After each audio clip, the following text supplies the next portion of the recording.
Hello and welcome to another video by Rick Miracle, me, in my series Freemasonry and Satanism. Freemasonry, Satanism. It's been an awesome investigation so far with these videos, reading so many books. I've come a long ways in what I know. And sharing it with these videos is, I think, important, because a lot of people said to me, and say to me, Rick, we know something's crazy, something's wrong, but what's behind it? Who's behind it? And so I do these videos. This next book, series number 87, Rosicrucian, Technique of the Master, the way of cosmic preparation. Think about that. A new message to adepts. See the teacher with the young man saying to the adept, this is the way it is. This is what you have to do. If you want to have communication with a master, an interdimensional divine being, you will be able to do great things when this entity, this master, takes control of your body. But first, you have to give up your body, your free will, the reality, all materialism. You have to empty your mind. Young man, empty your mind. Let the master in. Let the master take over. The master points the way to the disciple on the bottom there.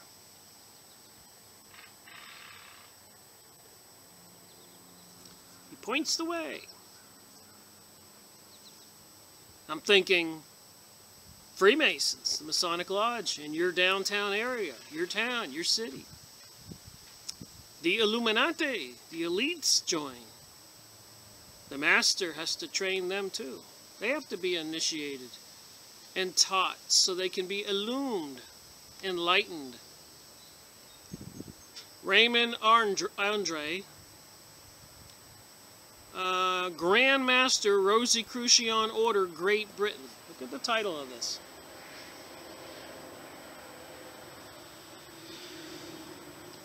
Looking at the back of this book. Rosicrucian, Questions and Answers, with complete history of the order. The mystical life of Jesus. The secret doctrines of Jesus. Unto thee I grant. Just the names of some books. 1,000 Years of Yesterdays. Self-Mastery and Fate with the Cycles of Life. Rosicrucian Manual. Mystics at Prayer. Behold the Sign. A Book of Ancient Symbolism. Mansions of the Soul. The Cosmic Conception. Lemuria, the Lost Continent of the Pacific. The Technique of the Master. The Symbolic Prophecy of the Great Pyramid. The Book of Jasher. The Technique of the Disciple. Mental Poisoning. Glands, Our Invisible Guardians. Along Civilization's Trail, a Word Went Forth.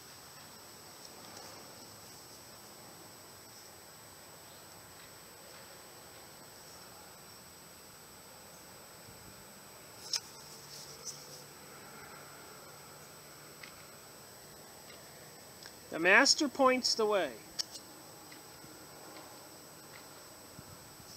So think about it. Rosicrucians, the people who get into the Kabbalah, witchcraft, Wiccan, Freemason, Scottish Rite, York Rite, Illuminati, Zionism, Jesuits, Club of Knights of Malta, Knights of Columbus, Bohemian Grove, Bilderberger Group, Club of Rome, the Jesuits, on and on and on, the Kabbalah. So many. Constant Kumbi wrote the book, Beware of the Rainbow. We're going to find out the symbolism is the rainbow. Same for the New Age. The same for the gay agenda. The same for the new one world religion, apparently coming to this planet, Earth. One world currency, microchip into people. Restrictive laws so the common people can't own property, control property, big businesses, only the elites. As it should be, according to Plato. Has to be different hierarchies of rulerships. The elites, the military and the police class, administrators, and then on the bottom, all of the people who should love their servitude, embrace and worship the beings who want to create this new one world order, this new age, which has been going on for quite a while. So what I have done is I've read up to, in this book, chapter 4, The Masters of the Technique, up to page 103. And you know how I do it. If you've been watching my videos, I highlight and I read and throw in my commentary, which should be interesting, to say the least, in this book. Funny thing, you know, with Helena Blavatsky's book, The Secret Doctrine, Morals and Dogma, Albert Pike, the Bible for the Freemasons, and a lot of the other books mention the Rosicrucians, the Secret Doctrine. They call it, this new religion, cosmology. A religion of the cosmos, the stars, the moon, the sun, the sky. The religion of the cosmos, the earth. A lot of people don't know what to think, and I don't blame them. If I hadn't read all these books that I have read over so many years, I don't think I would be grasping a view that I seem to be grasping now, that I can visualize, I can understand some of the things that happened in history, what's going on now. But it takes a little thought, and that's why I like to read the books, do the videos, and have my commentary with my discussion, which does not necessarily have to be a belief that you form. You may take another opinion from this knowledge in these books. But at least we're having a discussion, and we can maybe avoid being ignorant and stupid about what we think and we say if we bother to do a little research. Einstein said that people who make opinions and judgments about things they don't research is the ultimate of ignorance and stupidity. That's why I decided to read all these books, and really not to try to render an opinion. For 10 years of reading, I felt was modest, at least that much. But in actuality, I got started with the videos about 9 years into it. So here we go. The technique of the master. I'm jumping right to page 46. I'm going to skip over all of this. It's just a lot of information about how the student needs to prepare to be a student, to surrender any aspirations in the material world. And it goes into that for the first almost 50 pages. And then it started to get a little bit more interesting, so I started doing my highlighting with my little tabs. So the first 50 pages, just repeated. I'll go back to page 14 here. In the technique of the master, I have endeavored to approach the subject of the technique from several related angles and give a comprehensive idea of the use of personality from the inner and technical point of view in its progress on the path, while qualifying the initiation into cosmic contact and pupillage under a master. Next page on 15 it says, but whilst philosophical meditation has been the main feature of countless cults, the path of action in the most varied and practical senses has ever been distinctly Rosicrucian. So the most varied and practical sense has been distinctly Rosicrucian. So page 46. A large percentage of these same students are entirely devoted to what is called the Eastern path of development. No intelligent person having knowledge of that path would decry it. It has produced saints and saviors in abundance. Okay, what is the Eastern path?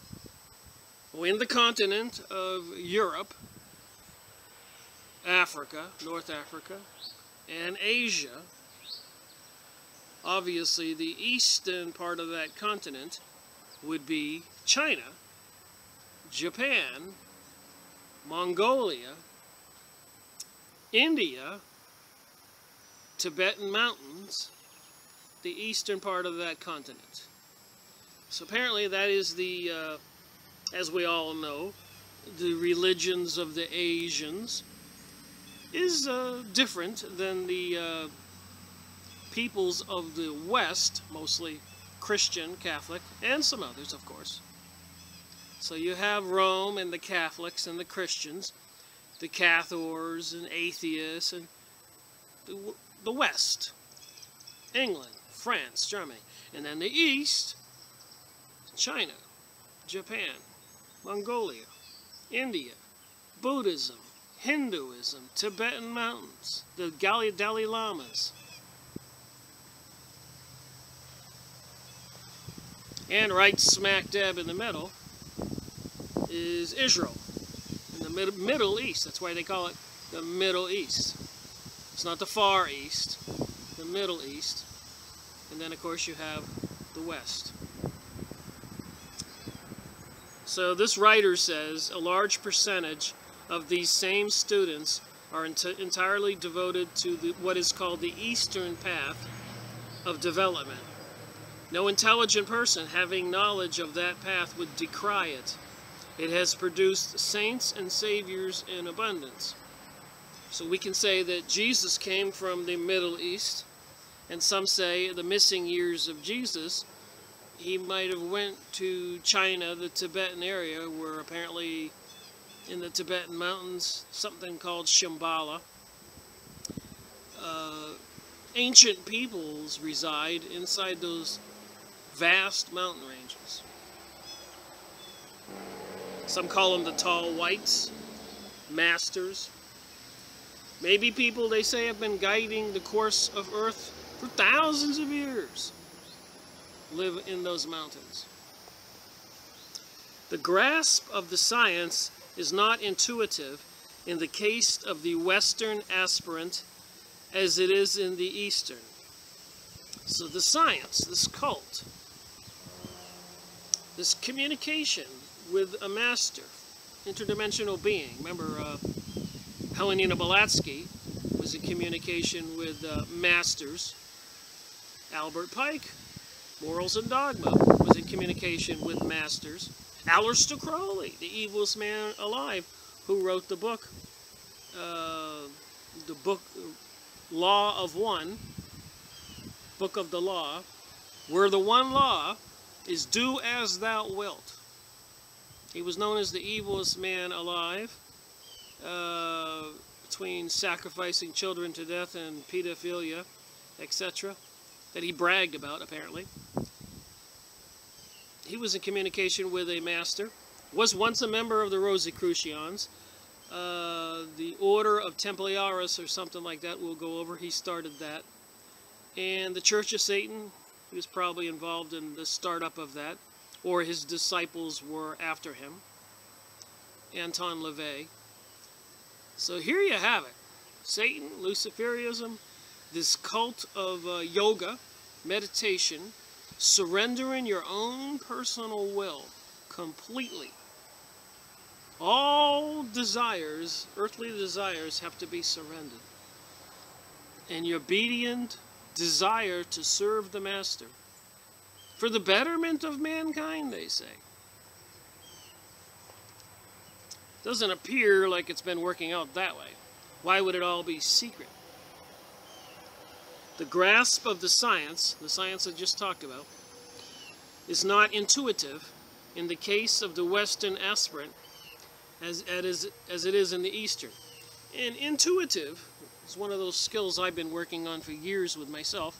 If I use a pendulum to check the quality of a glass of water, for example, or use 2 rods to try to find underground water.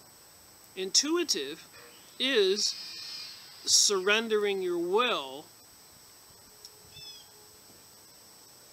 and allowing some psychic force to take control, like moving those rods when you walk across the ground looking for water, or gold, or oil.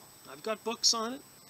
Or going to see a psychic to solve a crime like the police do, and the government into remote viewing, the Army, the Air Force, and other secret services. Putting people in trances, they leave their bodies, spy on somebody, or even take control of somebody. This is a science. And you have to develop your intuitive ability. So when I'm walking across somebody's property who needs to drill a well, and the well driller says, "No problem, where do you want your well?" It costs $5,000. You don't know where to drill it. Let's say you pick a nice spot where you think it would be a good spot, and he drills the well, and there's no water. And the well driller's all happy. He wants his $5,000. And he looks at you with a big smile. He says, "Where would you like the next hole?" And finally you get smart, and you say, "Well, I'm going to call a dowser." And the guy comes out there and paces across your yard. And in certain places he puts stakes of an underground stream or two, and tells you what he believes is down there. And according to even the well driller, with this kind of science that we're talking about right here, when they drill the next hole, if you use a dowser, there's the water.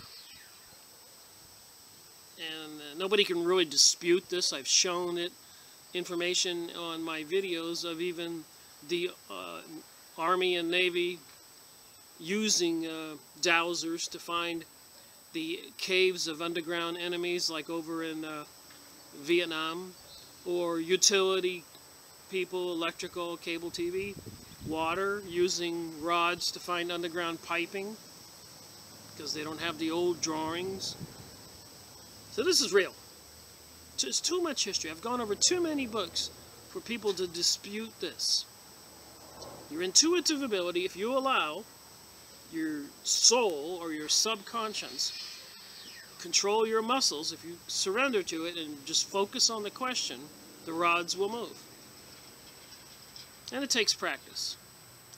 And apparently, when you want to become a Rosicrucian and learn how to surrender your soul to some interdimensional beings calling masters, it is apparently a very tough discipline to teach yourself. Some people easier than others, and again, some people have higher intuitive, psychic, obvious abilities than others, although I believe anybody can learn it, as well as a lot of people have a perception of what they see in reality on the nightly news, movies that come out, talk shows like Ellen DeGeneres, and billboard signs, magazine articles, people, all the Hollywood people showing one eye, the all-seeing eye.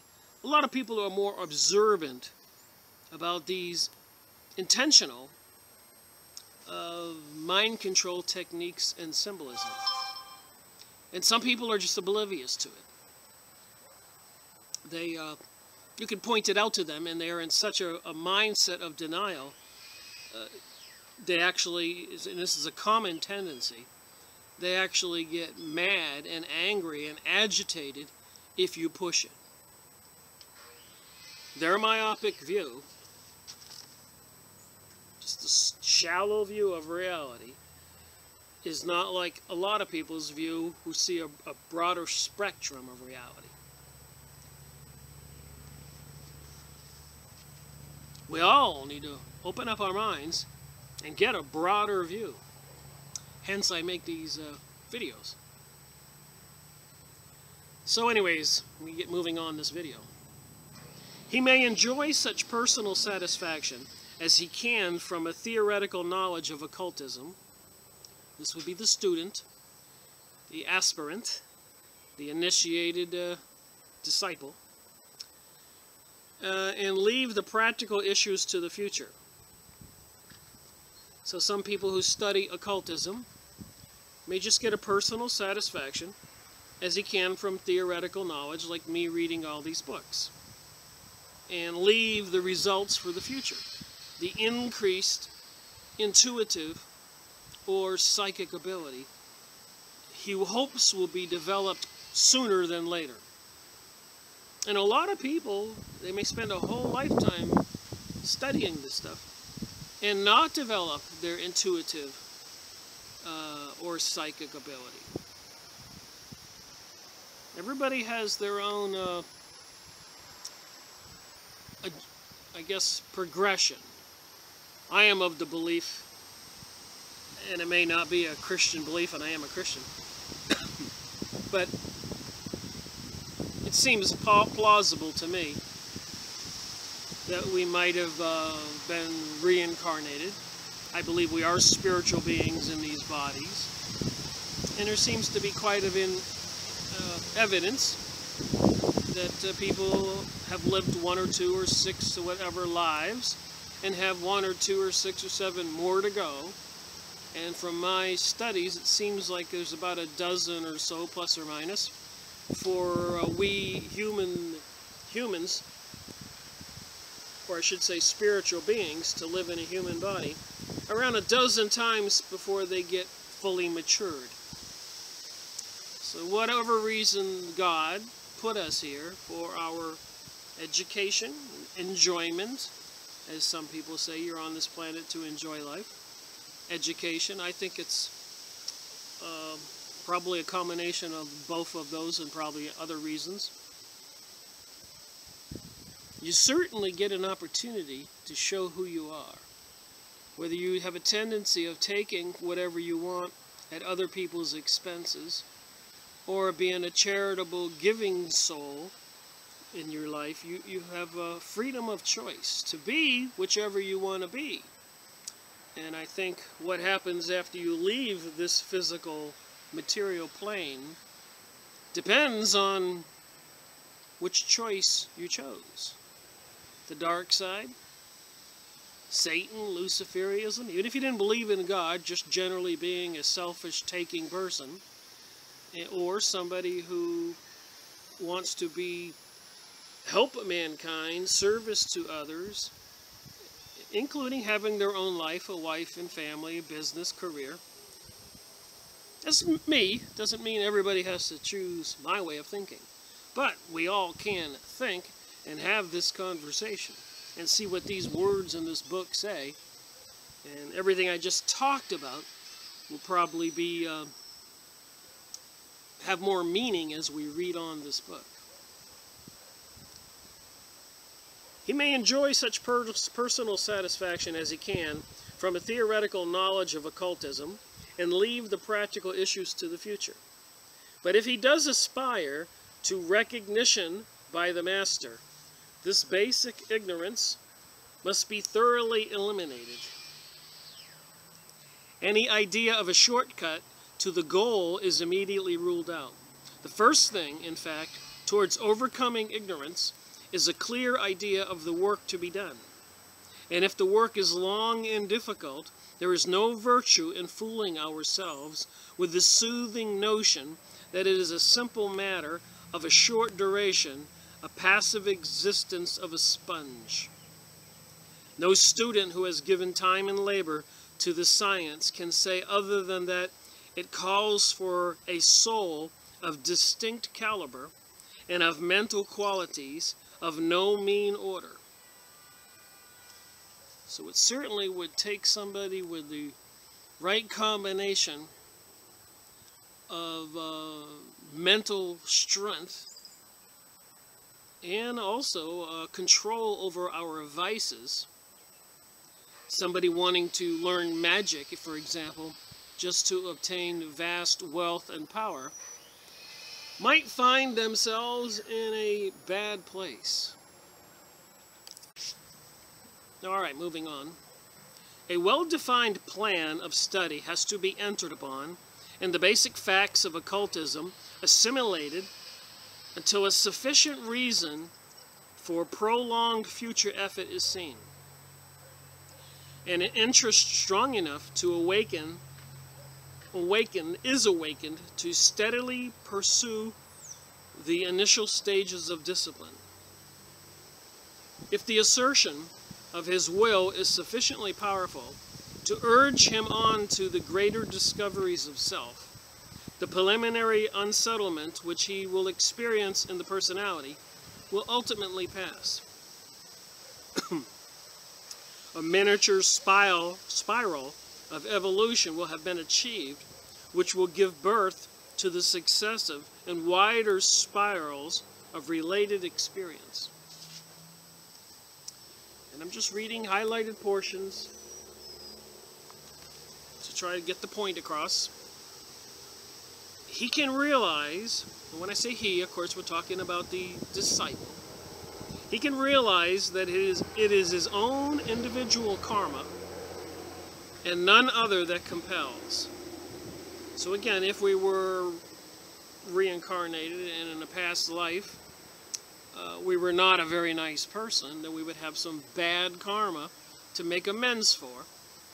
And again, I'm a Christian, and this may not necessarily be Christian teaching, and it may not be true either, but according to my research, it seems it's a general opinion, and in my own intuitive thinking, it seems that our souls weren't born yesterday.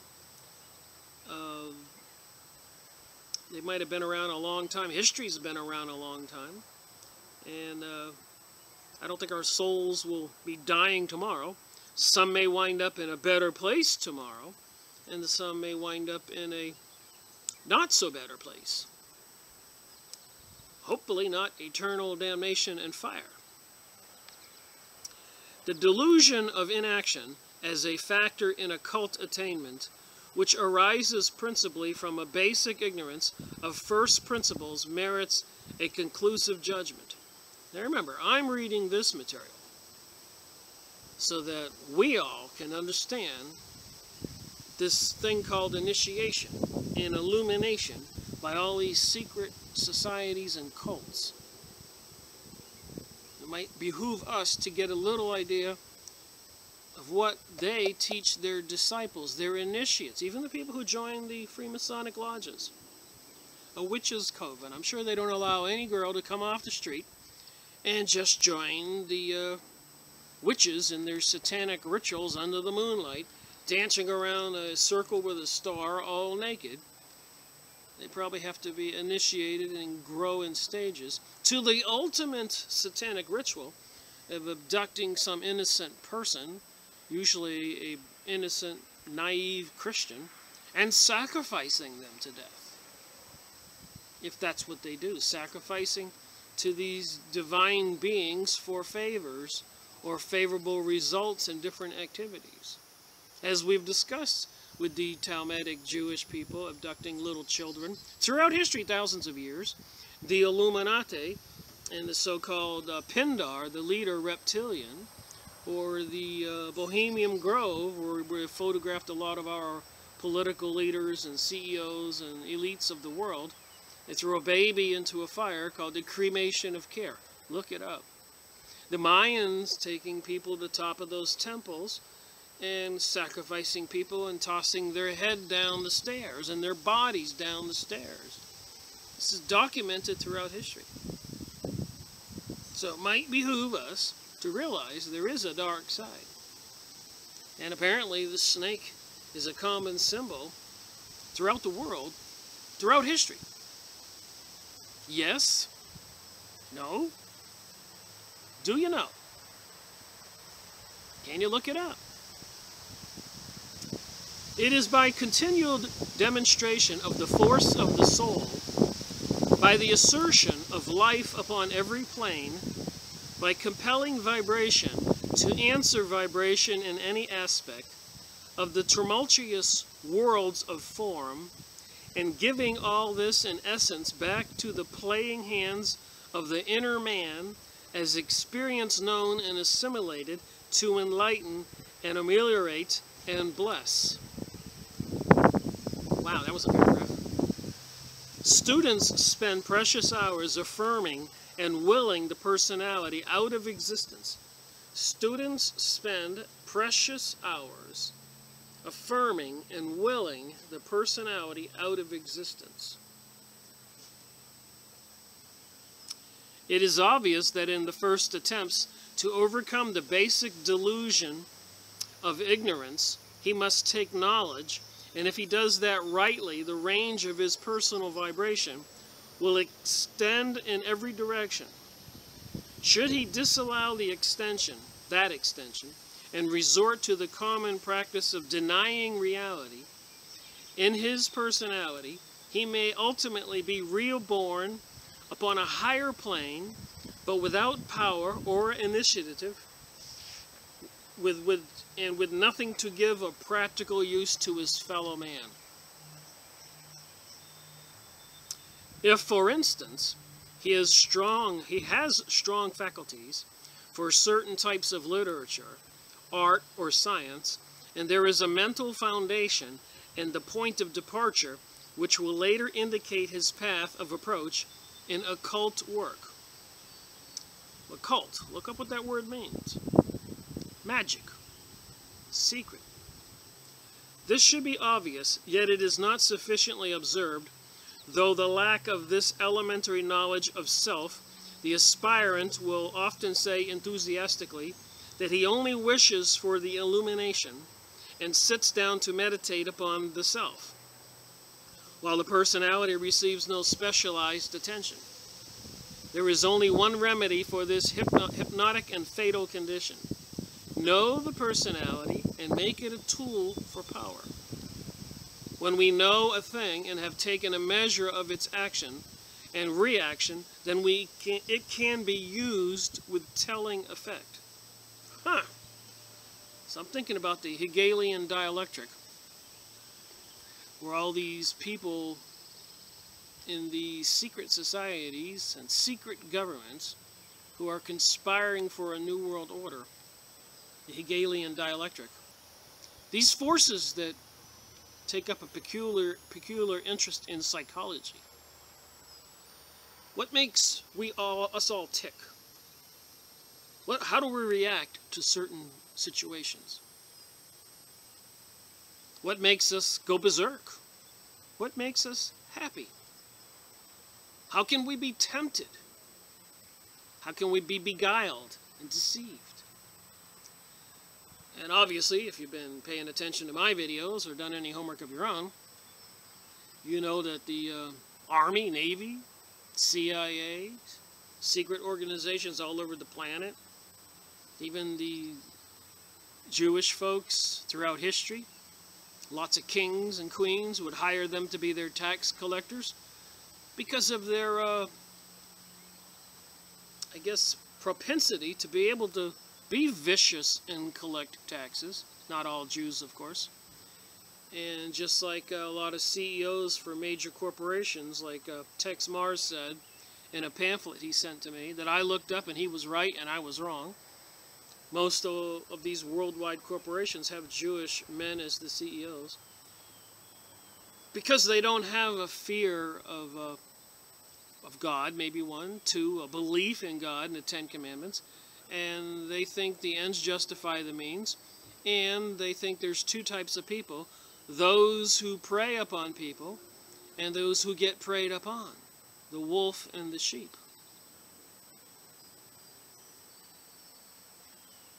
So it says here that they want to know the personality and make it a tool of power for individuals. But the individuals should do to themselves. And when I was reading this, I thought about the Hegelian dialectic, the Hegelian philosophy, where the powers that be are studying we the people, and they are pushing our buttons. Well, like with the school shootings, 9/11, and lies to start World War I, and lies to get the United States into World War II, etc., etc. Like George Bush Sr. said, if the people knew what we had done, they would come rioting down the streets and lynch us.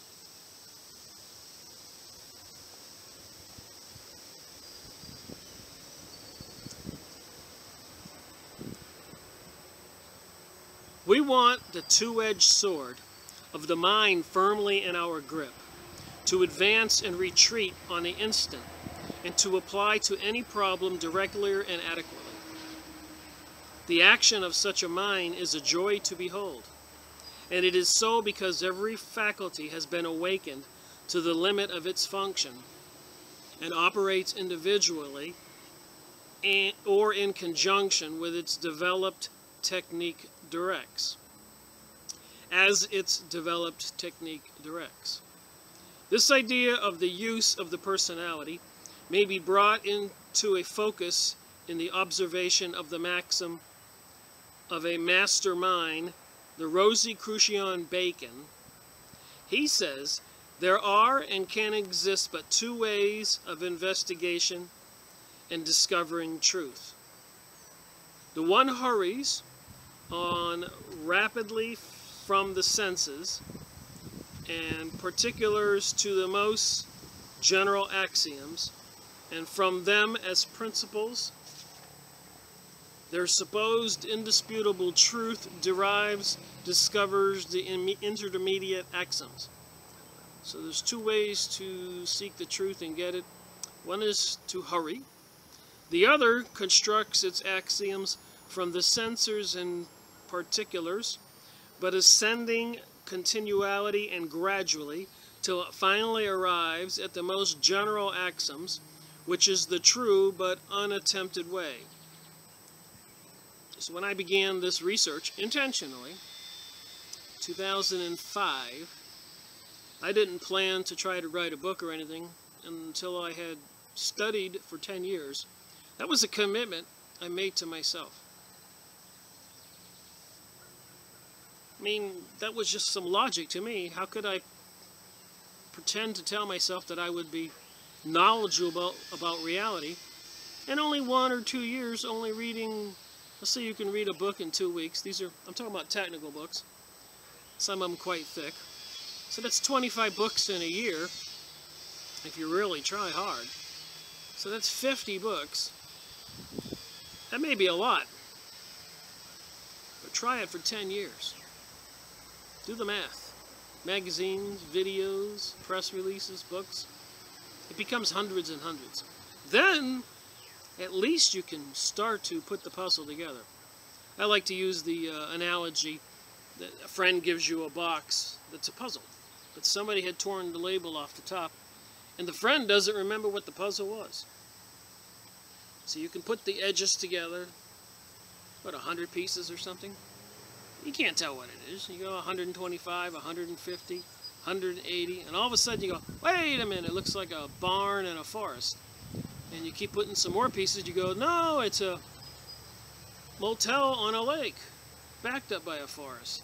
So it takes a certain number of pieces of the puzzle before you get the whole picture. That's why I do the eclectic, diversified book reviews that I do. Everything from Freemasons, UFO and aliens, remote viewing, and all these other topics, ancient history, religion, politics, Illuminati, Freemasons, Rosicrucianism, Satanism, even science. I think it's all connected. And it seems to be the same thinking I have now, that it seems to be there is only one reality. That's this material reality we see with our eyes. And of course our knowledge of the spiritual reality, which even with the eyes people have seen ghosts or flying orbs or many manifestations of the spiritual realm and documented throughout history. So the reality we're living in, me sitting here with this trees and wind behind me and the sun, and the spiritual reality, the molecules and all that make up everything. And of course, according to some of this spiritual material, there are multi-dimensions, maybe some kind of matrix, powers and abilities like time travel, Philadelphia experiment, and many other prophecy, Edgar Casey, witchcraft. Alright, moving on. Now the continual and gradual ascent is the method for the aspirant to adopt in recording and studying the accumulated impressions received from the senses and particulars of the mental action and reaction, so that his knowledge of personality and its relationship to the worlds of form and mind shall be built up soundly and solidly, and yield a reliable experience of his position in the world of men and his evolutionary value as related to other mentalities. So again, the long, arduous study and allowing yourself to grow and your opinion to form is probably the correct way rather than the hurried way, which to most of us makes sense. But most of us always want to do it the hurried way. Whether it's getting wealth or finding a girlfriend or starting a family or buying a house or whatever. The self must have a powerful instrument to work with, a body of information through realized contacts. What use would be the thoughts and intentions of the self to an unorganized and feeble mind? I commend this reflection to the ardent deniers of the existence of personality. I grant that there are instances on record of brief and intermittent contact with the self in those of weak and unbalanced mentality. I am not sure, but that they have been more a menace than a help in the matter of the concepts that have been disseminated in the field of knowledge in which they considered themselves authorities. So as we all know, there's a lot of people out there thinking that they read a couple books on spiritualism, the cosmos, and they'll run around touting all that stuff off to everybody else like they're an authority. To me, it takes a while. A well-balanced background. And so I make these videos to give people a shortcut. You can hit pause. You don't have to watch my 2-hour videos in one sitting, 2 hours. You can watch 20 minutes and hit pause. Go out and play some softball. Go get some lunch, dinner. Come back the next day, watch 20 minutes. It just kills me when people say, well, I can't watch that video, it's 2 hours. But I can watch 5 20-minute videos, and I'm thinking, pause? Just press pause. Some people think they have ADT, attention deficit disorder, because they think they have it. I don't really think they have it. But the orderly unfoldment of the technique, which is based upon the science of the soul, is calculated to eliminate this kind of spiritual abortion and specifically indicates a sane and practical method leading to that personality completion whereby the self may be scientifically contacted and the will of the master be done. So the disciple is taught how to connect with the self and scientifically connected, and the will of the master be done. So some interdimensional being can operate through you or me if we were to pursue this. how to surrender our own free will to allow a master to enter us. Like Helena Blavatsky, like Albert Pike in Morals and Dogma, the Bible for the Freemasons, like Aleister Crowley, and so many others, who even movie stars, many of them confess. Gene Roddenberry of the Star Trek went into meditative states and got the storylines for Star Trek. So I do not deny there is intelligence beyond this dimension, this material plane that we're on. History shows us that. It's documented. Contact with these beings, as Jesus said, and that might be paraphrasing, but you need to test the spirits. You don't know who you're talking to. People becoming possessed these days is becoming a bigger problem, as the world seems to be moving more towards the New Age and the dark side, and the mesmerization and the trances on the TV programming. School education is taken over by these people. Medical facilities, media, newspapers, TV, movies. Just a bombardment. The all-seeing eye, the devil's sign, the 3 6s. Just pay attention. A further delusion is that by forced and profound breathing, the self is to be contacted and known, and the long stages of the path taken by violence through the athletic procedure. So they have different methods of yoga to help people get in contact with the self. The grave dangers attendant upon this kind of practice should be obvious to every clear-thinking and discriminative student. As an illustration, I might cite the lectures on Vivekananda on yoga. I just said yoga. For a long time, these lectures were a standard work in the West. The author of them was undoubtedly a practical yogi, but like a master of his subject, he set out with a stride so bold and with such commanding authority that at first sight it appeared the easiest matter in the world to enjoy the bliss of Samanhai in a few months. Looked like a couple of helicopters, military types, flew by here in the mountains of North Carolina. Moving on, page 56. He came to the West with the Eastern idea of yoga, flaming in his heart, but he failed to adjust his ideas sufficiently to the Western mind. So when they were teaching yoga over there in the East, China, Japan, the Orient, to those individuals, it was different than teaching yoga to we people of the West from Spain, Germany, England, Ireland, France. We have apparently a different kind of mindset. So the way to teach these disciples needs to be adjusted. Just doing my commentary here. His pace was too swift, his ideas too general and luminous to be successfully worked out to safe practical issues.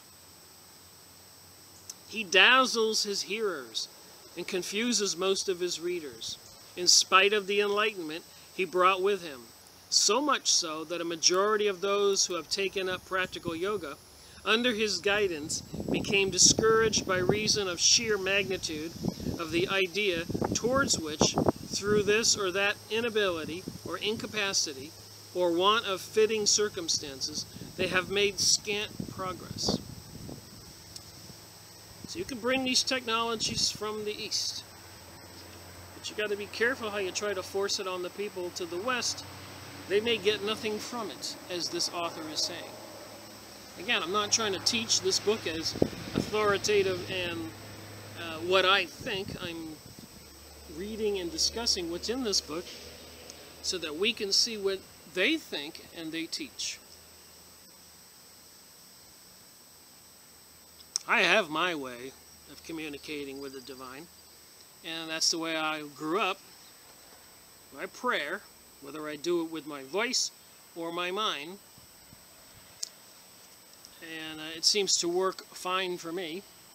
And also by regulating my actions, trying to be a decent person. And I say trying because we're all sinners. We all make mistakes, whether it's a lie or a fib, or a misdirected comment, or saying something nice to somebody so you, instead of the truth, because you don't want to hurt their feelings, or just things that you regret the next day that you said to somebody in anger, or things you do in relationships. In other words, we all make mistakes. Let's make no mistake about that. But we have to learn how to move on. Alright, moving on. Other and more recent writers have recommended similar practices for the attainment of shamahi, or liberation. One of these writers counsels his readers to continue breathing practice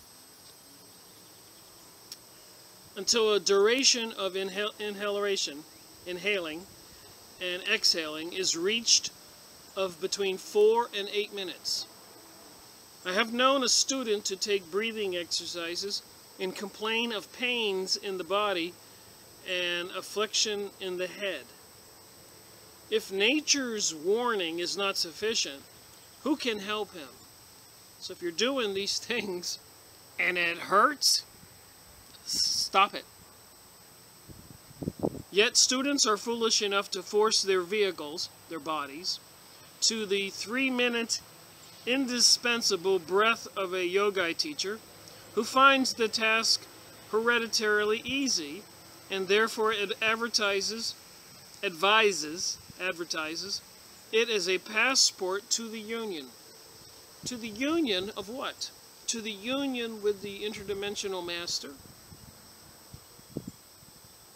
A famous occult teacher once confessed that at one time he became enthusiastical about the work of Vivekananda and applied himself strenuously to breathing exercises with a view of rapid development, but within a brief time he found his etheric body vibrating to such an abnormal degree that he felt himself being lifted out of the physical and walking upon the air.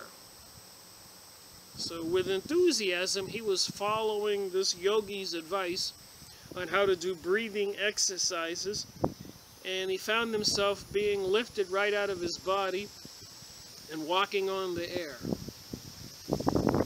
I'm reading these books so we can make a little headway towards understanding of the occult. It was some time before he became normal and properly adjusted to his physical body. I've told the story many times in my videos of my own experience of being out of my body. I'll tell it now and try to be brief. But I had done charity work one Christmas day. I had gotten divorced 6 months earlier. And I was a little, I guess, lonely. But when I got back to my apartment in Orlando, Florida, I laid on the sofa Christmas Day about 6 o'clock, 7 p.m. And I felt myself, well, I guess I don't know if I felt myself. I found myself hovering above my body, looking at myself laying on the sofa, up here. And I could see the clock in the room, the TV was on, the light was on, and I thought to myself, I'm out of my body. And the next thing I thought is, okay, now that I'm out of my body, what do I do? And I remember reading Edgar Cayce and other things of this sort throughout my life. So I was not completely unknowledgeable about this stuff. So I thought to myself that I would will myself to go where I had done charity hour work, see what they were doing, come back to my body, call them up and tell them about my experience.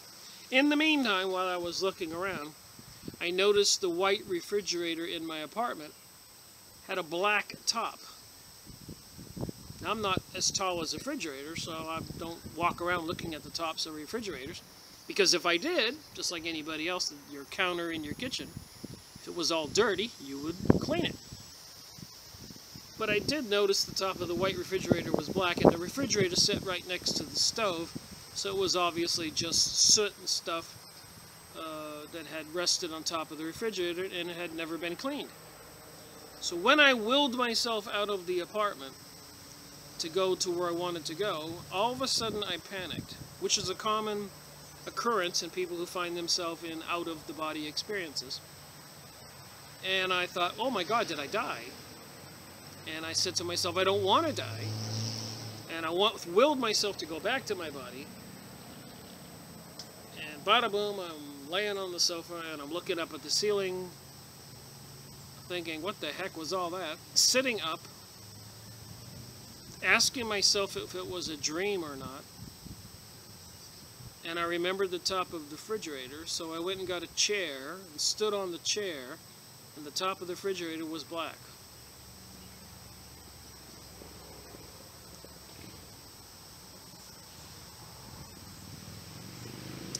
So this guy was following the yogi's advice and found himself out of his body.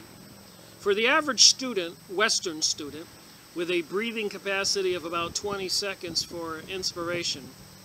So if you go into a yoga exercise and do this sustained breathing for 20 seconds for inspiration and expiration before applying himself to any conscious extension in connection with occult discipline, it may be suggested that he can only safely extend his capacity to 50 or 60 seconds duration by the gradual practice of covering a period of between 1 and 2 years. So you can go from 20 seconds to 50 or 60 if you practice the yoga technique for a couple years. Unless there is a natural and long habituated mental control, a student will be practically helpless before the host of psychic and mental influences invoked by the accelerated vibration in his vehicles, his body. Remember, this is the book, Techniques of the Master. So the first technique is you have to know how to think and get rid of some old ideas and etc., which we're reading here, his explanations. Under the exercise of profound breathing, thought forms of increasing magnitude and force possess the mental field. So the more you study this, the more you're going to see images in your mind. I'm interpreting. And unless these are consciously held and disposed of under supervision of a certain degree of self-contact, such students may become the easy victims of undisciplined intellect. One well-born and self-trained devotee who has laid his aspiring soul upon the altar of life through the years and struggled upward through light and darkness, intent on being a force on the side of evolution and a blessing to others, will often do more real work for the Master in a day than the shortcut aspirant will accomplish in a lifetime. It is the law.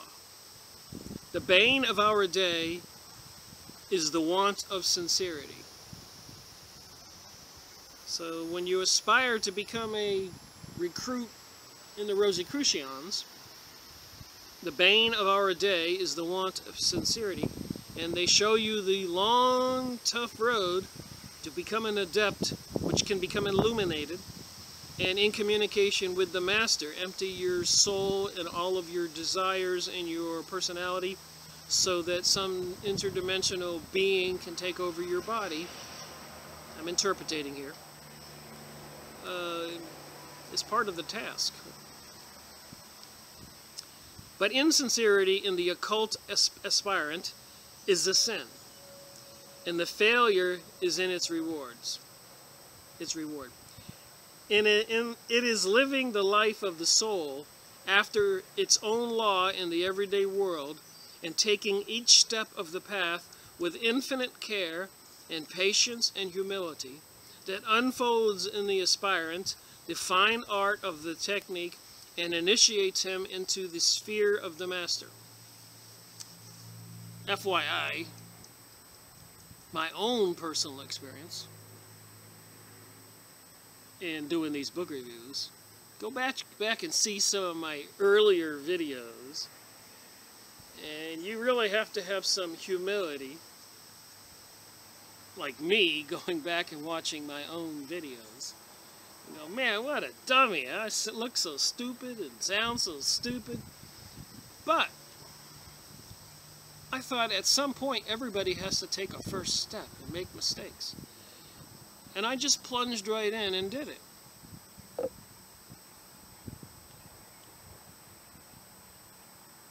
I knew that if I just kept doing it and doing it and doing it,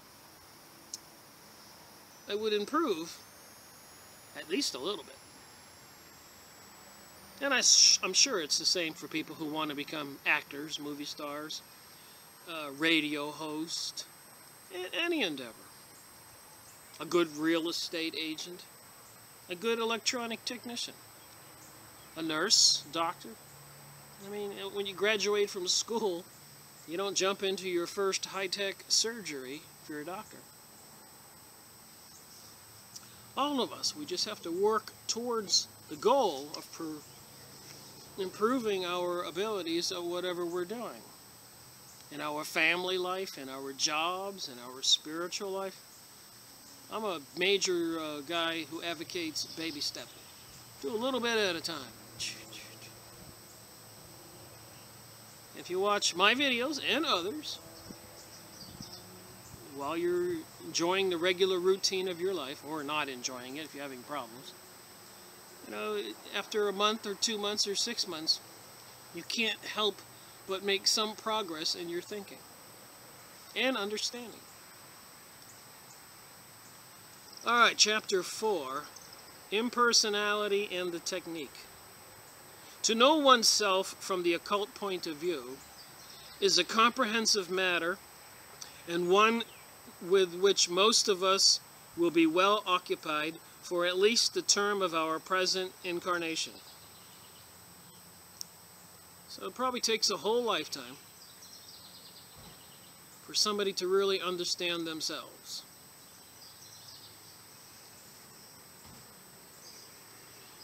That's why it helps to have a strong family and guidance from parents and elders and smart young people who would listen and learn from them and save themselves a lot of grief, I believe. Personally, I'd rather avoid all the problems if somebody would have helped me along.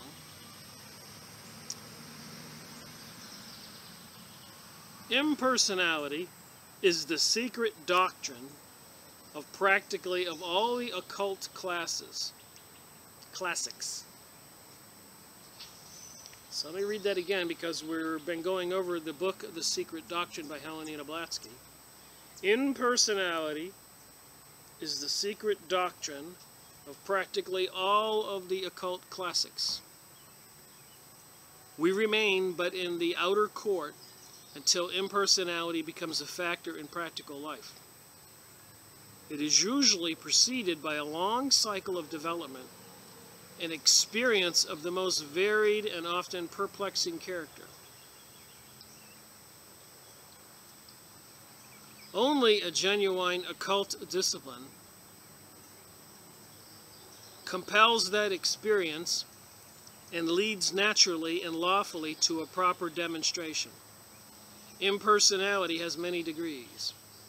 They range from the minor detachments exercised by the aspirant to that extreme spiritual aloofness so striking and natural to the adept.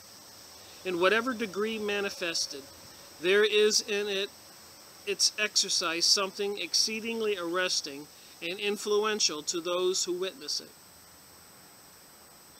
So impersonality has many degrees. So you have to surrender your personality, your ego, departure from the rule of common life, it originates from a plane outside of that everyday thought and observation. Makes us aware of the divinity overshadowing human consciousness and invites to a heart surrender to its benefit promptings. It upsets our preconceived ideas of thought and action, rejects the limitations and pride of the intellectual self, and falsifies well-grounded maxims of a liberal education. It to enter seriously upon a culture of nature, a culture the nature of which has a more or less forbidding aspect, and is opposed to so much that is firmly established and prized in the personal life. Sometimes it's a little mind-boggling to read the combination of these words. So let me try reading that again. And herein is the reason that so few are able or willing to enter seriously upon a culture, the nature of which has a more or less forbidding aspect, and is opposed to so much that is firmly established and prized in the personal life. So I guess to learn this new teaching that goes against the grain of what we were taught is a challenge. I'm interpreting that. So what would they be teaching that goes against the grain of what you learned as a young man or young woman? Yet we are considering a condition of force which is of supreme value in the evolution of consciousness and is imperatively demanded in the technician. So they call an adept who is learning the new science of the occult, magic, they call him a technician. A little windy out here. We stand at a remove and survey these from a point of ascension, with a new power of self-direction and insight, and have the ability to harmonize opposing vibrations. The consciousness of this descending harmony and peace has a wonderful effect upon the disposition of the mental faculties, and its increasing momentum enables us to achieve swiftly and one-pointedly the task allotted to them.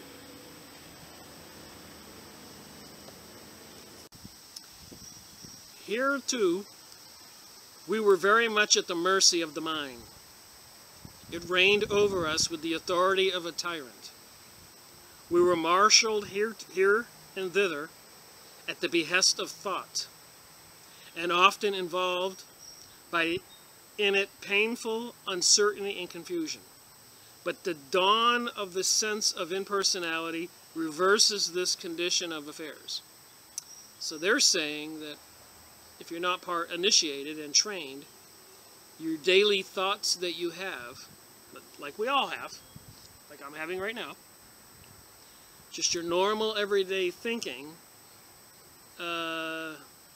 hither and thither, has reigned over us in its painful uncertainty and confusion.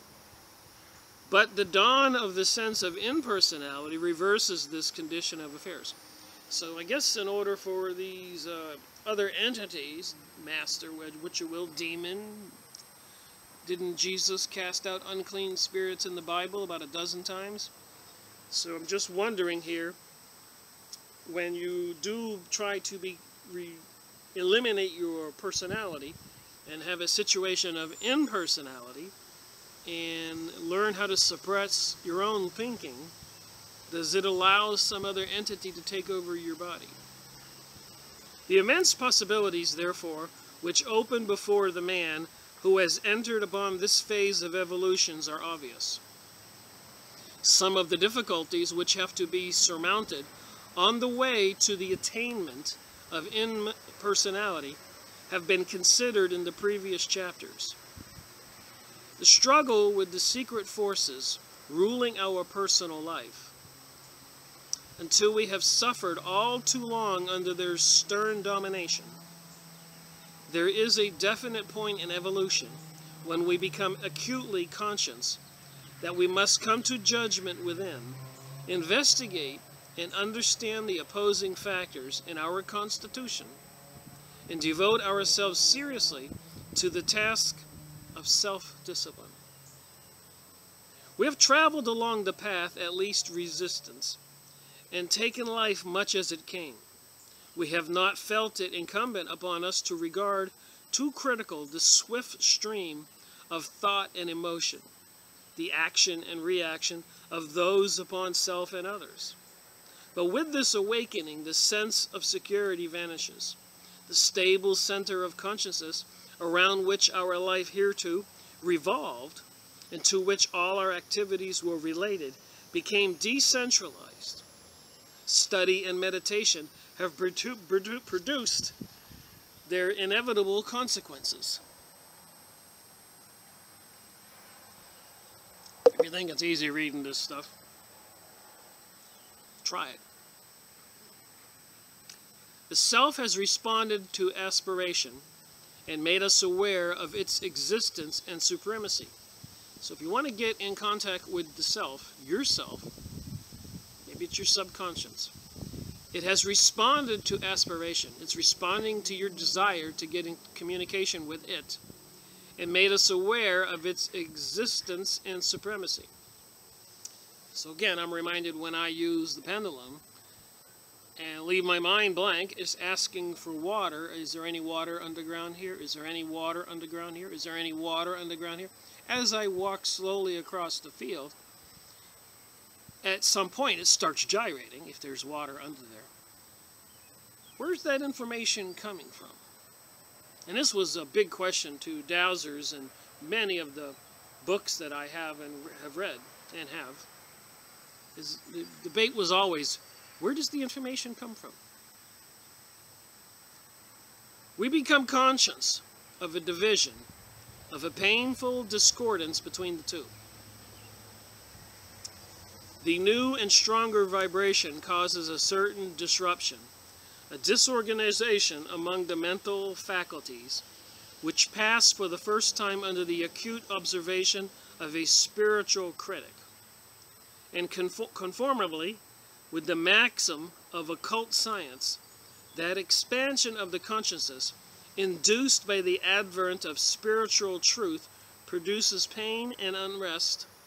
We realize the responsibility developing upon us to take up the task of self-conquest and establish the power of the self as a dominant factor in our life in the interest of the general evolution.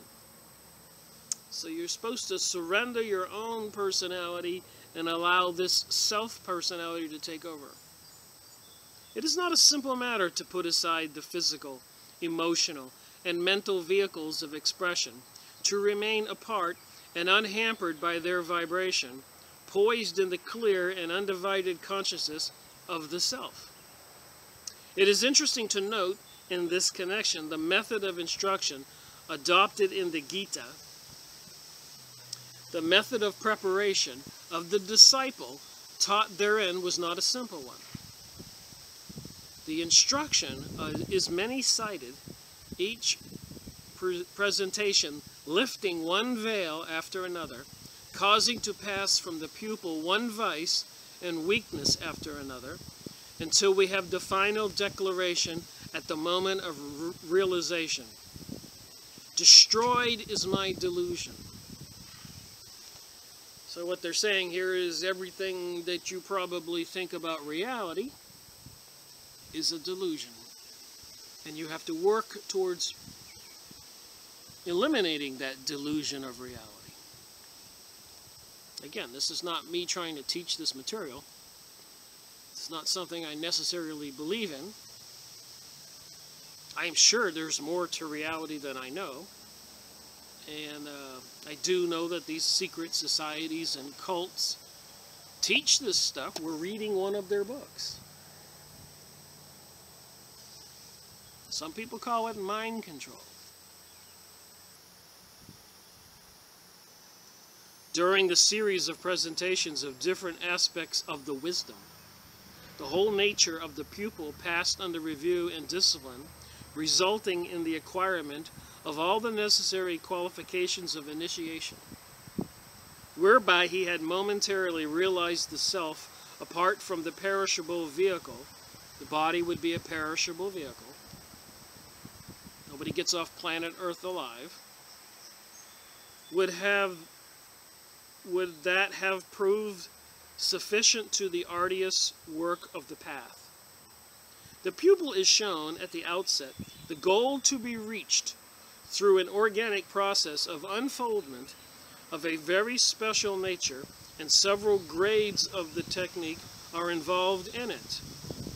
It is only as the process is consciously undertaken and the vehicle have taken the depth of human experience and have raised to a higher power that real impersonality is achieved. A magic life has to touch the heart and brain even to rightly comprehend it. It evolves naturally in the vehicles, the body, of the aspirant who insist upon steady and ordered progress with a willingness to accept unreservingly all that progress entails. So again, you can see here this teacher writing this book is saying that a relentless pursuit to surrender your personality and all these other goals is what it takes to become successfully, have a master work through you, increase your psychic abilities, maybe remote viewing, maybe seeing images, prophecy, the illumination. Very real and persistent are the attachments of the three vehicles in spite of their relative unreality. Even a willingness to be in bondage to the contacts of personality for the time being for the sake of a perfected experience. So you have to have a willingness to be in bondage to the contacts of personality for the time being for the sake of a perfected experience. Page 68. There is something so intensely human and spontaneously affectionate in him that wherever he goes, there is immediate recognition and understanding on his part of every contact and a certain response of all to him. He confronts the world as a sane and developed personality with the self resting in the serenity and peace of the master's heart.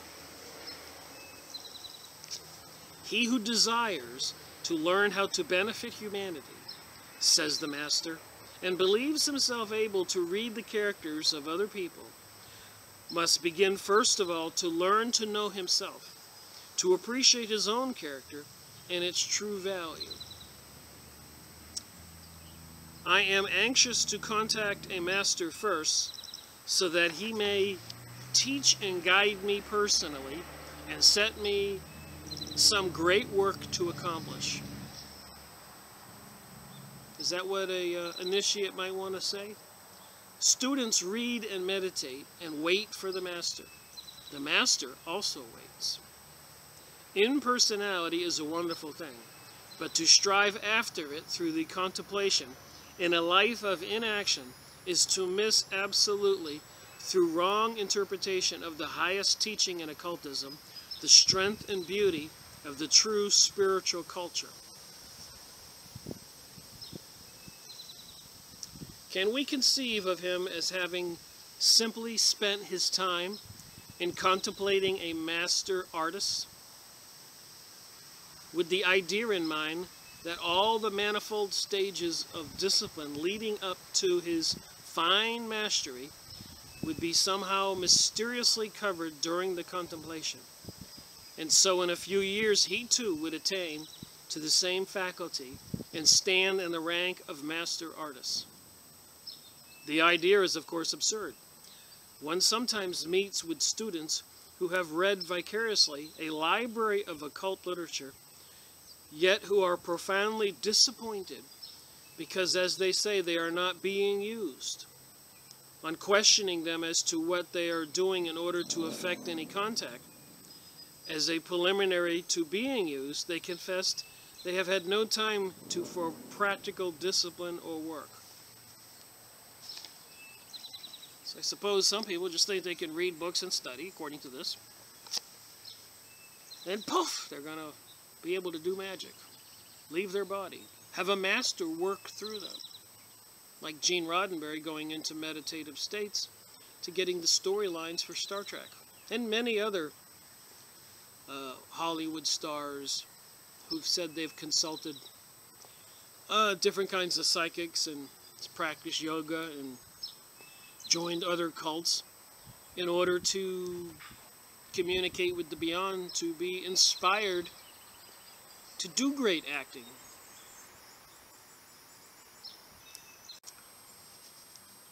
Remember, I'm reading this stuff just to give us an insight into these teachings. Some people don't believe this stuff exists, but we're certainly reading this book and seeing the instructions on what to do to obtain this illumination, to communicate with the other dimension or master or beings, and to have some kind of self take over your body so that you may do great works. Says a master, read and study, for there is an object. Study and prepare. Preparation in relation to the technique and in connection with doing the master's work means experience of life. A fine intellectual grasp of occult truth is commendable and necessary. Abstract thinking and dialectric skill possessed. Phone ringeth. Preparation in relation to the technique and in connection with doing the master's work means experience of life. A fine intellectual grasp of occult truth is commendable and necessary. Abstract thinking and dialectric skill possess a magnetism of their own and may not be neglected. Yet these are but one aspect of the first cardinal quality we have considered. A versatility of mental character. All knowledge must be translated into life. It must be passed down, figuratively speaking, from the intellectual level to the mystical recesses of the heart, to be felt and lived and expressed as experience in the very lifeblood of the vestiges of personality. At this stage of his endeavors, the man will be working intimately and in a very special way with his accumulated karma. It is this fact that gives added importance to his daily experience. Just reading my highlighted portions.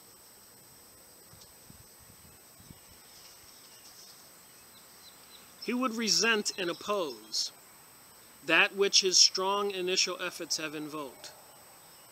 They demand knowledge of the path and strenuously seek it. They cultivate steadily the occult attitudes in their mental life and feel a certain satisfaction with their growth in knowledge. So I can say with certainty, most of us are not into this. We have no idea of the years and efforts and organizations focused on self-control and having some outside force guide their actions. Now me,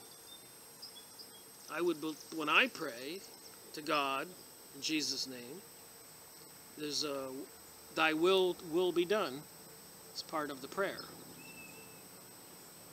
I want to know what God wants me to do, and I want to do it. So, but these people here, what God are they contacting? If not the God of the Ten Commandments, my Father who art in heaven is in the Lord's Prayer. Jesus. Just saying. The vibration of the inner personality takes a higher measure. It becomes a point of attraction for higher forces. Unconsciously, the man has become the center of a new sphere of higher meditation, which attracts to him a new order of experience necessary for the expression of the vibration, which has now become stabilized in his vehicles.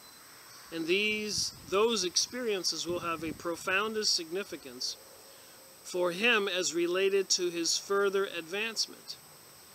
Should he interpret them from the narrow and limited standpoint of the personal self, they will often appear meaningless and crudely retarding, whereas if they are regarded as the inevitable concomitants of benign law working for strength and wisdom, he will willingly and expertly make continually fresh adjustment with the higher life rhythms demand, which the higher life rhythms demand.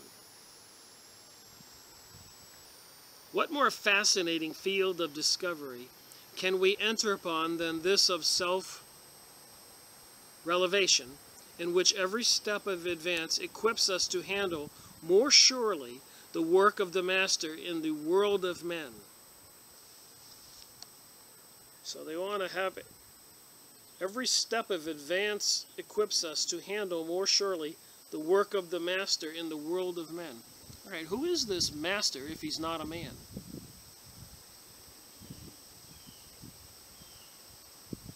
Frankly, it is a task only for the mentally bold. A discoverer must be prepared to accept what comes. There can be no antedating of experience. Antedating. The invisible impinges more and more strongly upon the visible and forces the pace of life. Seek the way, says the Master, by testing all experience. It is profoundly true that all experience will also test the aspirant. The aspirant to the technique has attained a commending ascension of occult knowledge and is using it privately or in a group work with others. So they're using their magic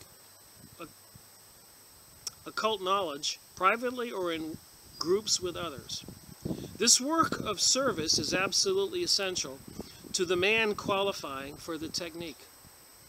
He will never know himself or others so long as he simply imbibes knowledge and remains mute. Yet the moment he essays to teach and help others on the path, he will be thrown back upon his own resources in a surprising manner. He will find himself face to face with aspiring souls, each with its burning problems of a personal nature, and a demanding ripe understanding and sympathetic handling. Aspiring souls in evolution hate platitudes, and if these are all we have to offer them, we are ill-equipped for leadership and know nothing of the depth of intricacies of the technique. So platitudes are not what you need to give them. You need to give them direction. So it says here. He essays to deal at first hand with the manifold problems of other souls who turn to him for assistance. It may perhaps be said that a man will not be called to a task of this nature if he is not ready for it. But the unprepared candidate will soon be undeceived. Those who seek supervision and teaching have an unerring intuition of the relative value of these they interrogate. The method and basis of his response will infallibly declare themselves, since on this level of evolution, it is not simply the spoken or written word that signifies, but a psychically perceptible vibration which informs the word and gives it momentum and enduring influence.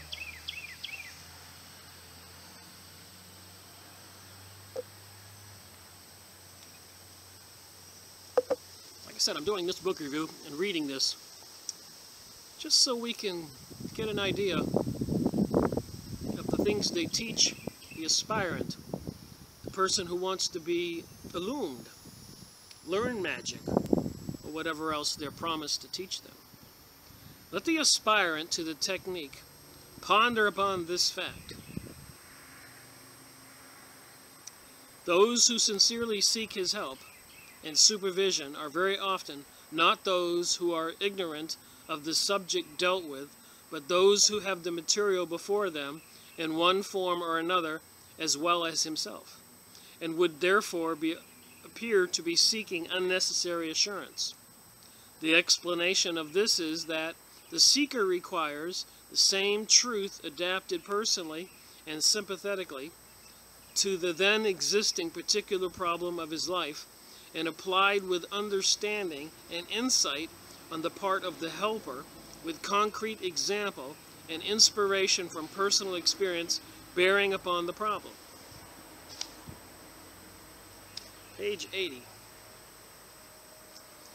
It is common to meet with these leaders in the occult world, but little of importance can they give beyond the established and orthodox text of doctrine known and accessible to practically every student who might consult them. So there are leaders in the occult world, and apparently some of them don't have a lot of to offer.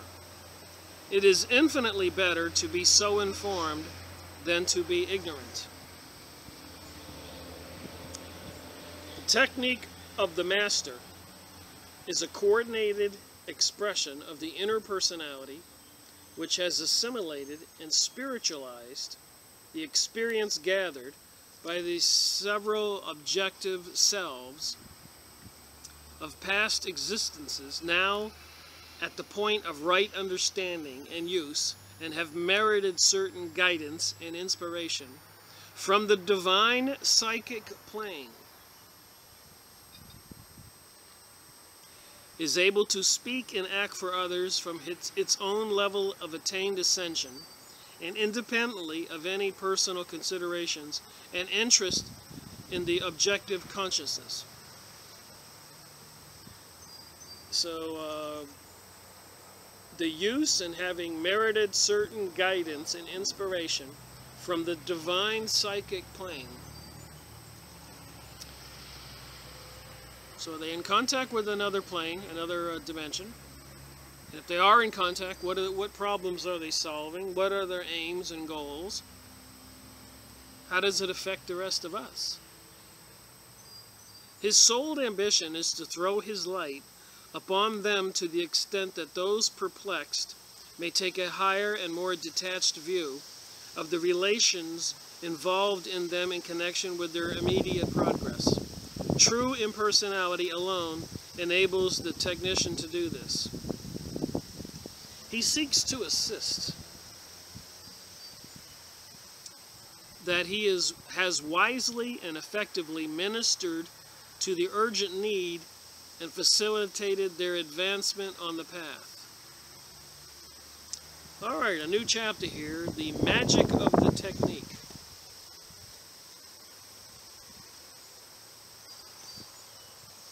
So you can see the teacher teaching the aspirant some of the necessary mental self-disciplines they have to go through. Surrendering the personality and allowing some entities on another plane to operate through them to accomplish some great works. My short synopsis.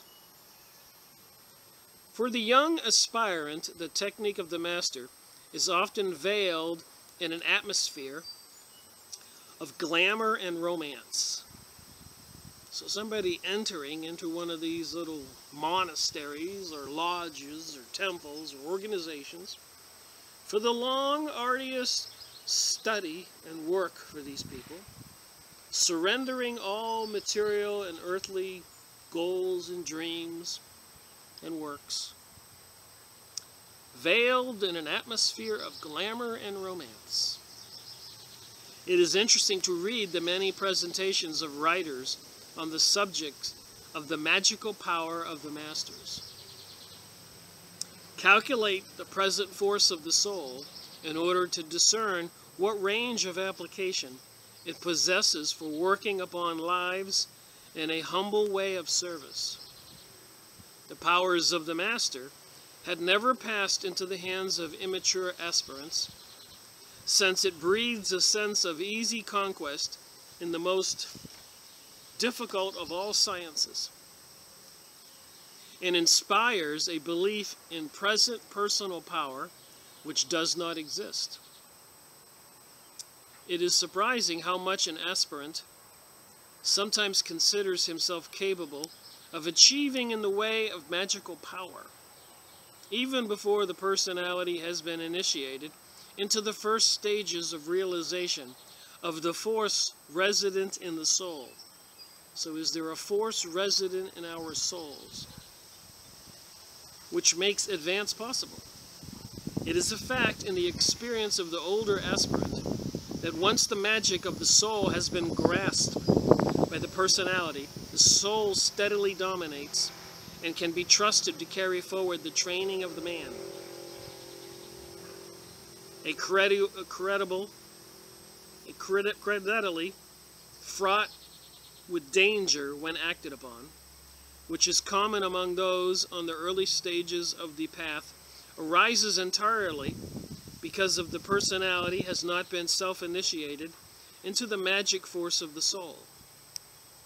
And until this point is reached, any dominant utility on the part of the soul remains for the future. The self-initiation of the personality into the magic force of the soul, which makes possible the application of the technique, is the problem before the aspirant.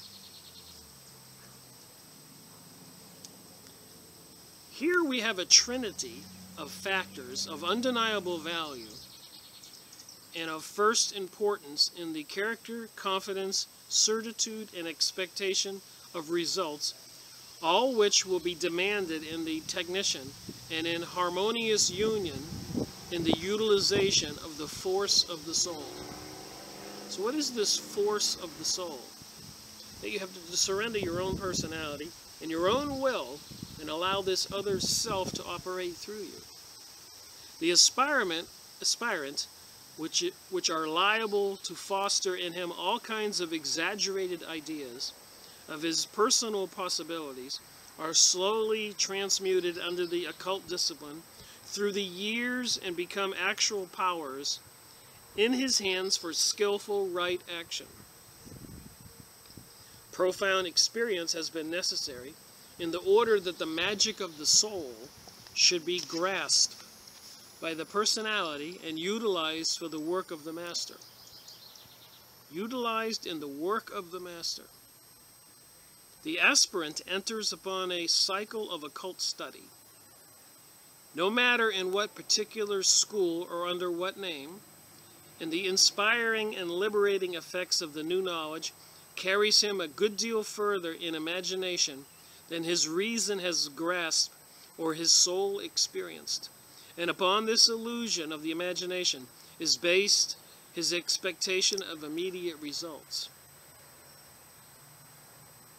An aspirant, having gone a little way in the knowledge of the science, expected to demonstrate perfect health in the body at will, and dissipate the mental ills of others likewise, build a swift fortune for himself, almost by a magical word of power, and thereby annul every law of karma decreed, and override all experience to be known in his members, and destined to force him steadily forward to self-mastery. So I guess this one guy wanted to learn the secrets of magic so that he could heal himself into perfect health, heal others, and build a swift fortune for himself almost by a magical word of power, and thereby annul every law of karma. This attitude is very common among aspirants and works out inevitably in disappointment at the non-achievement of subsequent anxious questionings and probable doubts about the teaching in hand. I know a lot of the famous healers will refuse to take money. And I think when you get that kind of mental attitude is where the force, call it the Holy Spirit or whatever, can work through you. But when you're trying to do it to get rich and win the lottery, probably the Holy Spirit doesn't. But then again, if you're also worshiping demonic beings and signing contracts with the devil, as we've all seen in the movies, there are implications there that could probably benefit people, like many of the famous movie stars have testified to. But the price is probably a little too steep. Your soul. In some few cases, there may be no illusion about the matter. It is conceivable, which such cases are known, that an aspirant may possess a latent capacity, and all the potentialities of a technician, so that even at the initial stage of force of the soul emerges, is grasped by the personality, and the man becomes both pupil and teacher almost simultaneously. But these are exceptional cases and are noted only for guidance and encouragement. So some people seem to really have a natural aptitude and ability for psychic work, but it's very rare. The clarification of mind and intensification of emotion which result from the initial efforts should reveal the need for a revaluation of experience. The settled rhymes of life are not to be changed in a day. Some aspirants have the psychic idiosyncrasies, others have not. Some have a predisposition towards the spirituals. Others are entirely scientific in nature and aim. The vibratory measure of the personality and the nature of the soul forces differ in each of us. Very often, the highly intelligent aspirant will be far less certain of himself, whereas the patient and aspiring devotee, with the spirit of service in his heart, will come to know the force of the soul quickly and experimentally because of a reciprocal response with the master's sphere. It has been said that the master tests out the technician, so they call this aspirant or somebody going to education to be illuminated, a technician, in various ways in order to adjudge the measure and force of his reactions to certain circumstances when dealing with specific problems. This is precisely what the aspirant has to do for himself when he sets out on the path of the occult. Interestingly enough, I think, let's say somebody just lives a normal life like me, not getting to be part of these cults. I think life, if you believe in God and pray for guidance and truth and direction, I think the things that happen to us in our life are some ways or some way of God, whatever your perception of God is, interacts with our lives to try to move us on a path of growth. And of course, as we all know, some people just refuse to learn no matter how many times they bump their head into a low wall or whatever. Just an example there, a metaphor. These rhymes are largely subconscious. Rhythms are largely subconscious in their action and influence. And only when he begins to test himself out in regard to them does he realize what a dominant part they have played in his life. And I've noticed in my own personal life, I'll think I should be doing something or I want to do something. And every time I try to do it, just disastrous results. And after 2 or 3 times, I say to myself, some higher power doesn't want me to do this. and I turn in another direction and do something else, and it becomes hugely successful.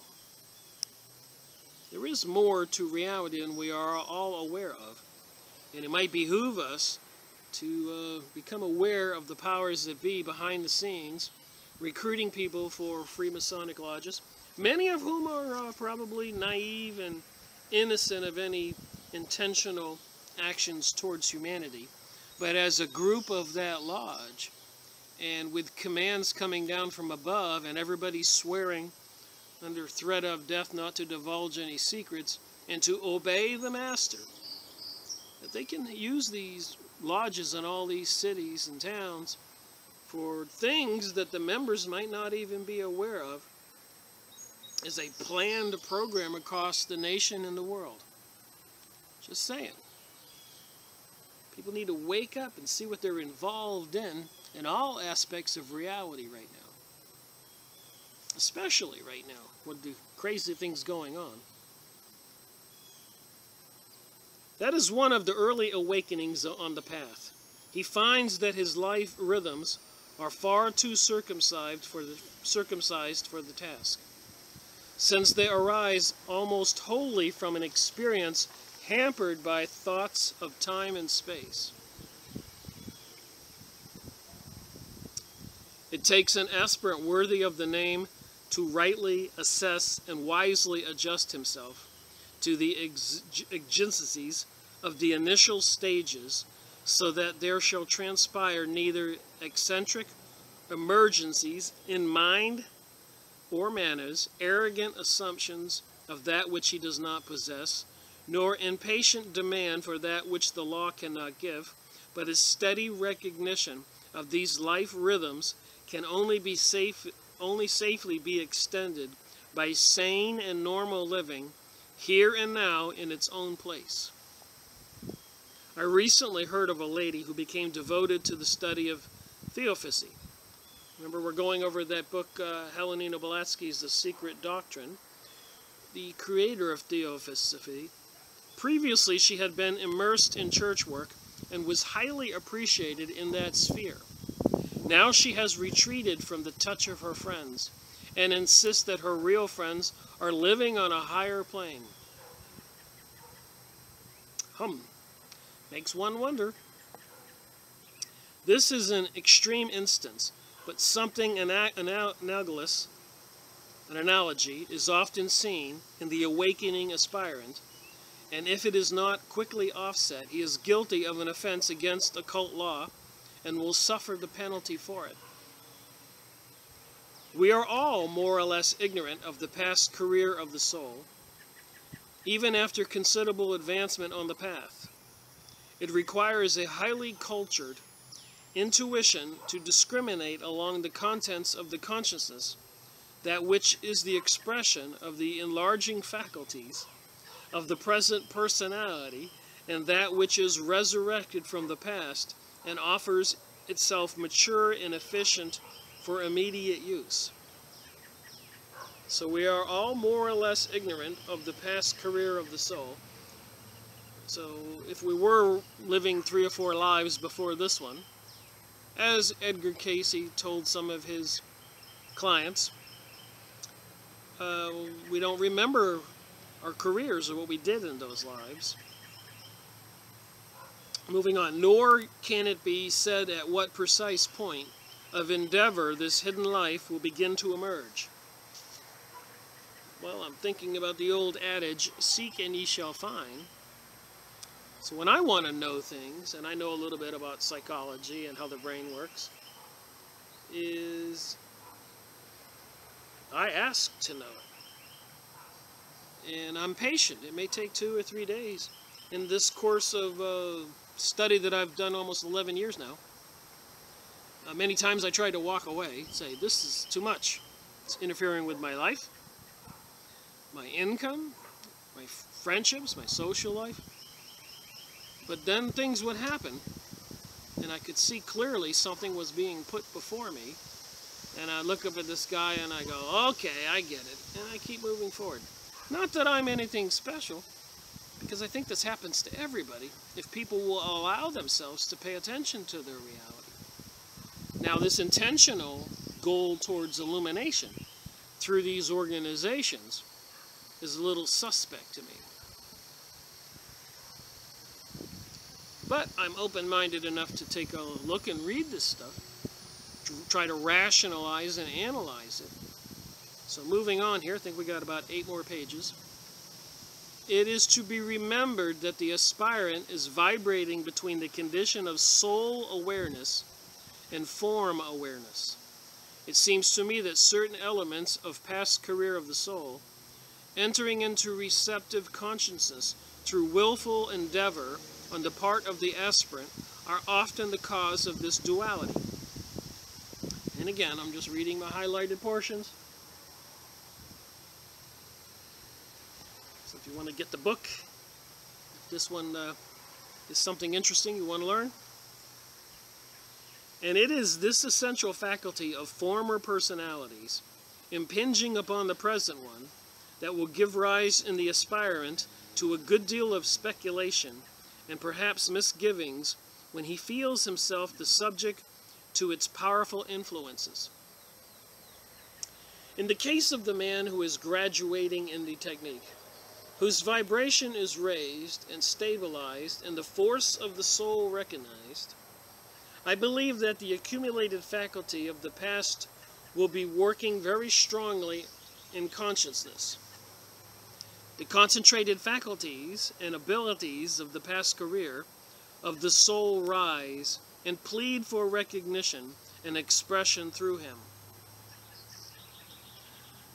You, the aspirant, may think that this is entirely an enviable, enviable condition, and will welcome the hour when the assertion of it can be made in your case. But it brings with it infinite yearning and large responsibility.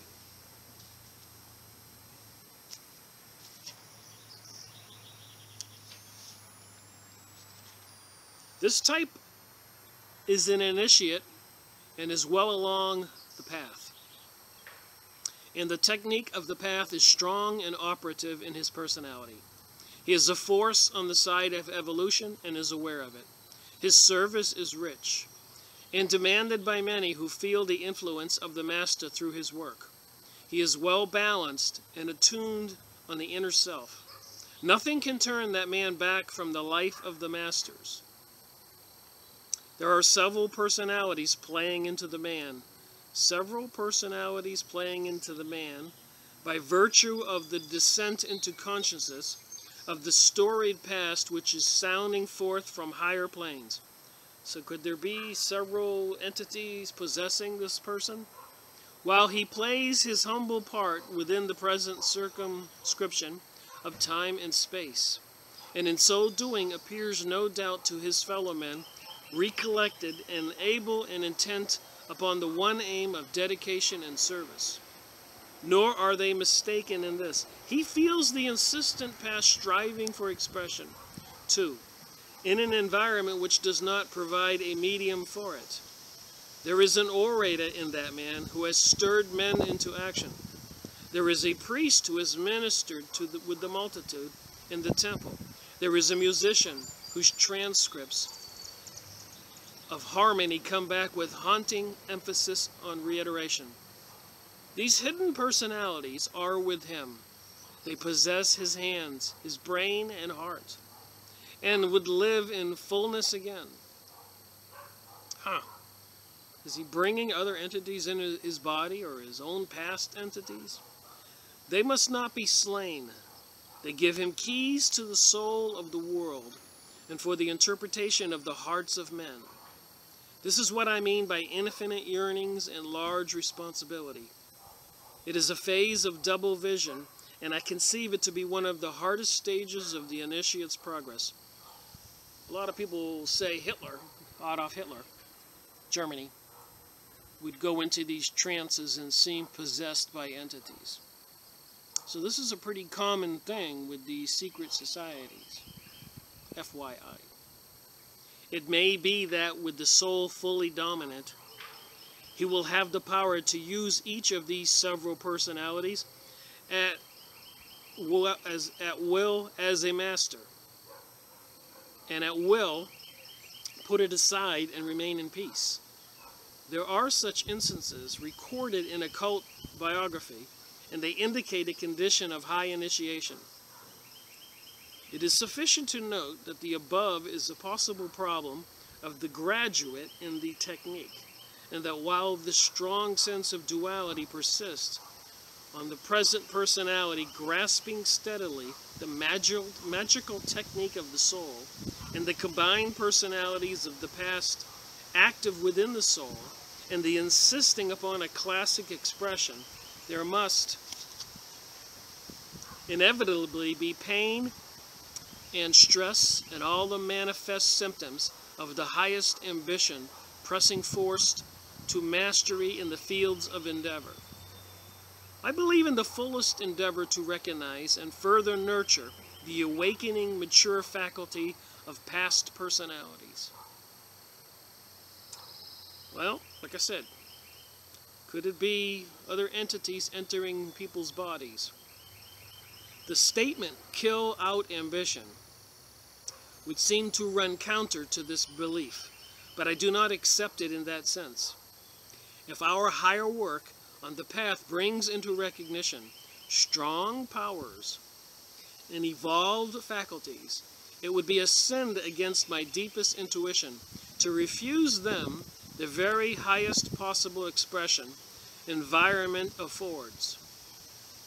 So if you can develop your intuitive or surrender your personality, and these entities want to get inside you and operate through you, or the initiate, the aspirant here, this guy says it would be a sin to not allow that. Page 97. On the contrary, I feel that he has no right to neglect to give complete attention to any voice that sounds dominantly in the mental life. Let me read that again. On the contrary, the author says, I feel that the aspirant has no right to neglect to give complete attention to any voice that sounds dominantly in the mental life. I am, of course, referring to voices of a high and idealistic nature, not to any lower, ephemeral voice inconsistent with noble living. So there you go again, test the spirits. Just because you can hear some voices or see images doesn't mean it's God or something great. All those finished products of the past, all this beautiful flowering of the mental life, should minister to the highest. Nor do I doubt that there will be the slightest doubt on this point of dedicating all to the Master's use in the man who is consciously grasping the technique of the soul. Alright, a few more pages here, almost done. Alright. The cries of other souls reach him and demand some note of his evolving wisdom to dissipate the shadow or strengthen the will, some token of understanding affection and sympathetic response.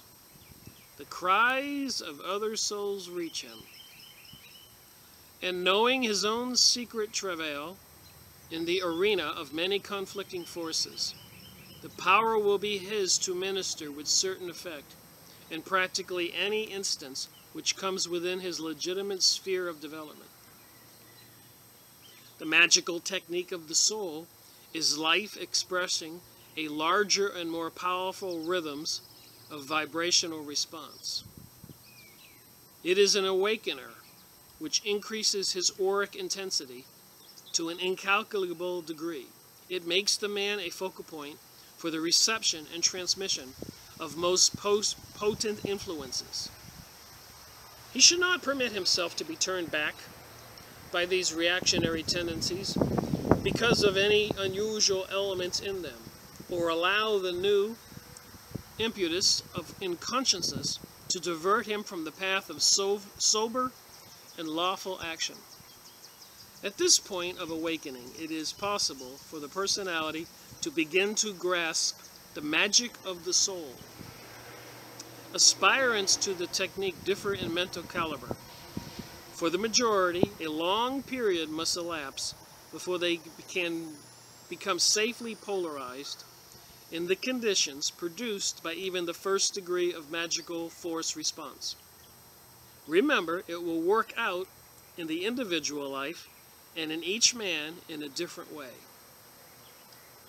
It will be like a strong light thrown across the arena of circumstances, revealing the presence of many things which prefer to remain in semi-darkness, quickening living entities to assert their right to dominate and to hold the sphere of their native habitation, bringing with it new instruments of thought and action which insist upon immediate use for the refinement and culture of the whole personality of the man. It is indeed a day of judgment between the personality and the soul, and the trial will be long with able witnesses and powerful advocates on both sides. It is during the time of trial that the aspirant gradually attains to the use of the technique and becomes a recipient of the magic force of the soul.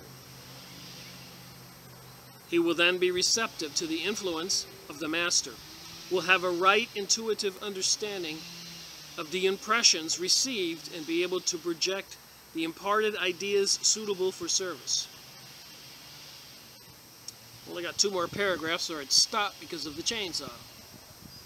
The keenest contest will have been fought and won before the man masters the elementary technique of the path and renders willing obedience to cosmic decisions.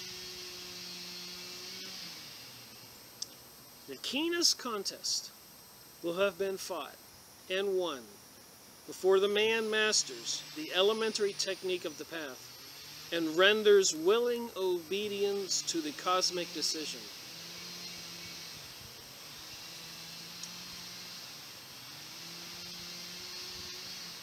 Let it be said for encouragement that there is light and leading for the right man, and that austere silence of the onlooking powers is not indifference to persistence and well-directed effort, and that every step of achievement is a compelling demand upon the magic of the soul to inform his tongue and descend into his very hands into a kindling fire of noble speech and instant action. Well, there you have it, the first 100 pages, my highlighted notes. The techniques of the master.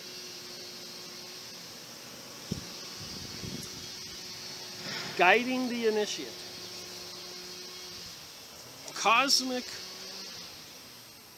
Cosmontology, cosmic religion. Helenita Blavatsky, Secret Doctrine. Morals and Dogma, Albert Pike. Aleister Crowley, The Law of One. The Rosicrucians. Thank you for watching my video. Rick Mariko reporting.